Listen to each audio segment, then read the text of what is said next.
12 ঘন্টা ডিউটি করার পরে ওভারটাইম সুখের আশায়, কিন্তু আজ পর্যন্ত কেউ বলতে পারবে না আই এম হ্যাপি, আমি সুখী।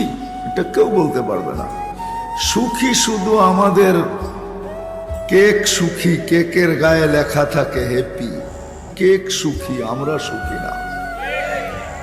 স্বামী স্ত্রী দুইজন কামায়, দুইজনকে জিজ্ঞাসা করলে বলবে সুখের আশায়, তারপরও সুখী না।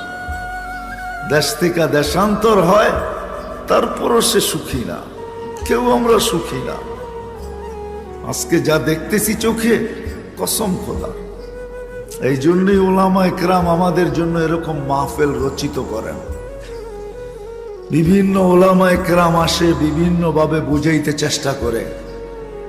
তার ভিতর থেকে আমিও একজন চলে আসছি, যদি বুঝে আসে।